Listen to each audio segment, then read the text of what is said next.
More to Marketing.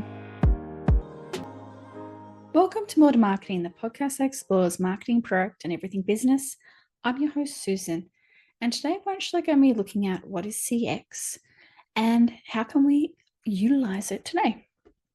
So whether you're a CX pro or thinking, wait, isn't it just customer service with extra steps?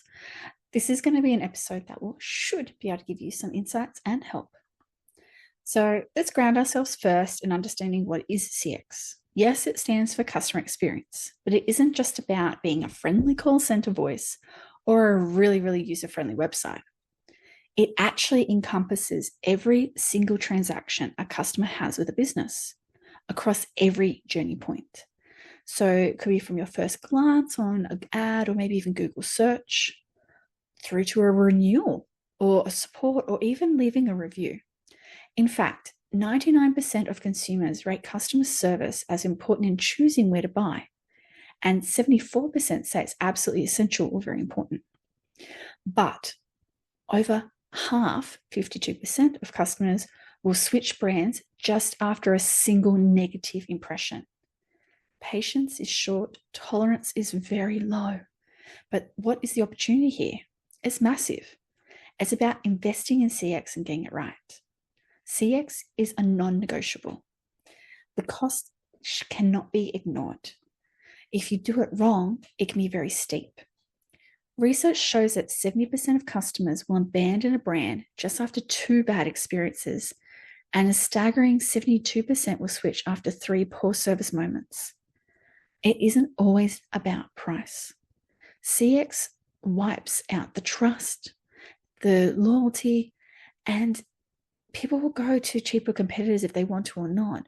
But when you wipe out CX, you're ruining any future with them as well. So every interaction matters more than ever. Now, if you really need a motivating stat to really get you involved with customer experience, did you know that enhancing customer experience alone can boost sales revenue by 2 to 7%? That isn't small. That can be huge. Compare that to some of your other claims. It isn't magic. It's just being smart and listening and designing for your audience. Now, the core best practices. Let's see what we can learn from what's going on. So create a CX vision that is actionable. It should actually set a very simple, memorable vision for experience. One that everyone, not just the CX team, can utilize and channel and feel the customer. For example, we act fast, we follow through, we treat customers like real people. Don't let vision statements live only on posters. Build them into practice, build them into training, into playbooks, even the CRM flow itself. Make your employees, your team members understand how important CX is and the customer is at the heart of everything we do, because without them, you can't have a business. So guide them with every action, every day, and believe in those words. Map the complete customer journey. I cannot stress this enough. Understand every single path that can be done. Isolated touchpoint fixes aren't going to be enough.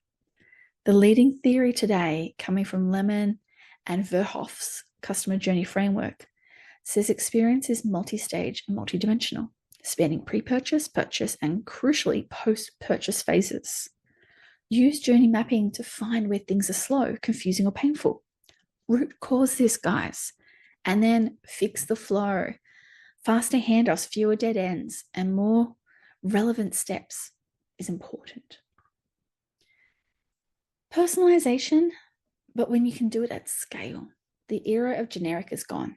According to industry data, advanced analytics and AI makes hyper-personalization possible at every major touchpoint, from proactive recommendations to contextual surveys, and even support follow-ups tailored by previous transactions and interactions. When customers feel seen as individuals, loyalty jumps, frustration drops, and this should be no surprise to anyone, lifetime value grows. Another one to stay tuned for is the leveraging AI and automation, but keeping your humanity. AI is a tool. It is part of the engine that makes things faster. It can help you with the 24/7 omni-channel support, but it's a tool.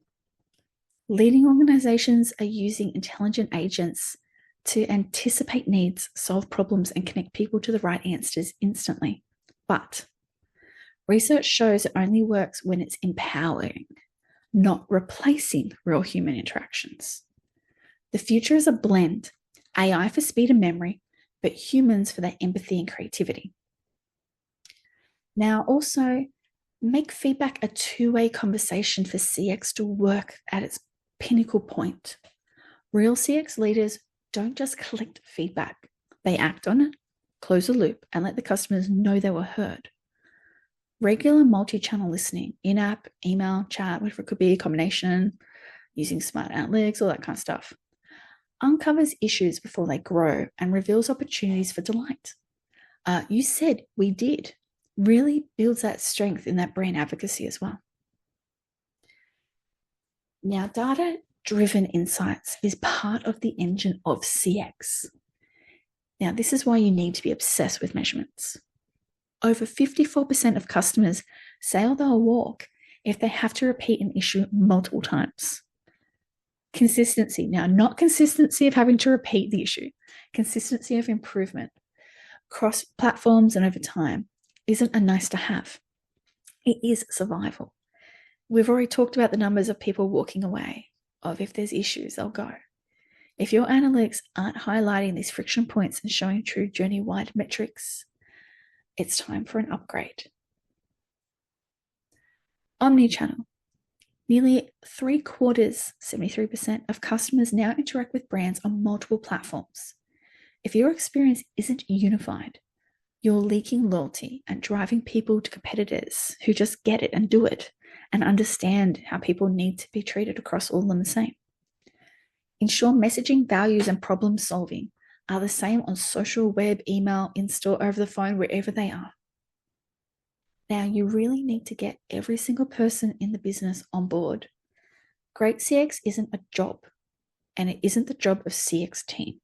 It's organisational-wide. When every team from marketing to logistics is plugging into customer insights, results skyrocket. Running real customer essential simulations, even walking through your own sales and support flows, can break down silos and make blind spots obvious. Now, there's lots of things to watch out for currently in the CX space. So, of course, we've got AI-driven feedback and journey analytics, which is going to help us do things faster. Hyper-personalization will move beyond just the marketing into product support and loyalty. Richer communication services, so RCS, and interactive channels will start to dominate with messaging strategies, making conversations richer and more dynamic. And also, consistency will now determine which brands survive. Over 21% of brands already slipped in the latest global CX index as it expects us to store, which is mind-blowing. Now, these are some numbers that are very interesting that I've come across. Here we go. So some stats.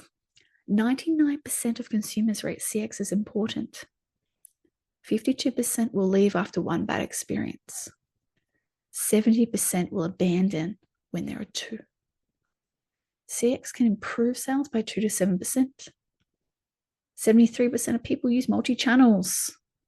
And 54% leave if forced to repeat themselves. They are the key stats. CX isn't a linear funnel. It expands and goes beyond this. Modern customer journey is messy, multidimensional, and it's a big process. Cognitive, emotional, social, physical factors all coincide, and they've shaped sometimes instantaneously by tech and ever-evolving touchpoints. Businesses need to map these, personalize, and measure every step for success. Remember, customer experience isn't just a marketing lever. It's a growth engine. Thank you for listening to this podcast on More to Marketing, and don't forget to follow to listen to more future fabulous podcasts. More to Marketing.